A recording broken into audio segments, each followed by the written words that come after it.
आता वहिनी साहेब स्वच्छतेचे आहेत. काटेवाडी गाव त्यांनी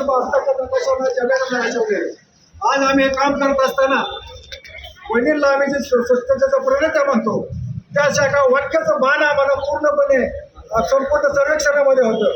त्या जर त्या 2 नंबर जरी आला असता तरी आम्हाला स्वतःला माफ करू शकलो नसतो. कारण स्वच्छतेच्या प्रणेत्या ज्या आम्ही अभिमानाने घडवतो, अभिमानाने आम्ही शब्द वापरतो, त्या शब्दाला सार्थक करायचं असेल तर एस टी कंपनीने ठरवलेलं होतं की हा पुरस्कार आम्ही 1 नंबरनेच घेतला पाहिजे. आदरणीय दादांना खऱ्या अर्थाने हे आपण पुरस्कार समर्पित करू. स्वच्छतेच्या प्रणेत्या वली साहेबांना खऱ्या अर्थाने आपण पुरस्कार सन्मानित करू. आणि त्याचप्रमाणे हे सगळं पुरस्कार प्राप्त होत असताना बारामतीचे नगराध्यक्ष सचिन सातव यांनी अत्यंत मोलाचं सहकार्य केलं. यंत्रणा आपल्याकडे एवढं काय सक्षम नव्हते, म्हणून त्यांनी मॅन पॉवर, पाण्याच्या गाड्या, प्रत्येक गोष्टी अगदी पटकी कुठे पकडणे, प्रत्येक गोष्टीला त्यांची मदत, असं हे काही गोष्ट की त्यांनी मदत केली नाही. सचिन सातव आणि त्यांच्या टीमचं पण मी आभार मानतो. त्याचप्रमाणे बारामतीच्या सेवाभावी संस्था दर शनिवारी रविवारी येऊन सकाळी त्यांनी इथं स्वयंसेवेप्रमाणे स्वच्छता मोहीम राबवल्या, त्यांचा मी आभार मानतो.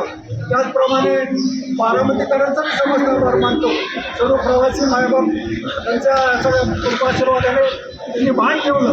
दादाने प्रत्येक माणूस म्हणजे अगदी आमच्या डोळ्यात एका डोळ्यात आनंद असू आहे आणि एका डोळ्यात दुःख असू आहे. ही ट्रॉफी आम्ही 2 दिवस इथं आम्ही प्रेझेंटेशन लावली. प्रत्येक खेड्यापर्यंत माणूस येत होता आणि इथं सेल्फी काढत होता, पण एकच हळू व्यक्त करत होता, आज हे बघायला दादा पाहिजे होता, दादा आमचा पाहिजे होता. म्हातारी माणसं म्हणत होती.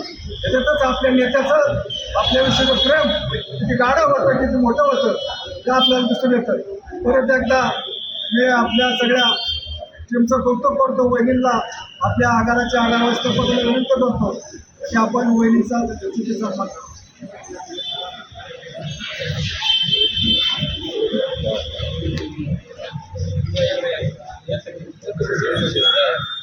थोडं मागे या, थोडं मागे.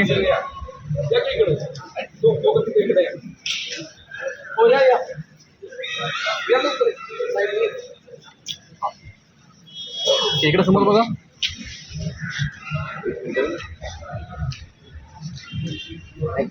थँक्यू.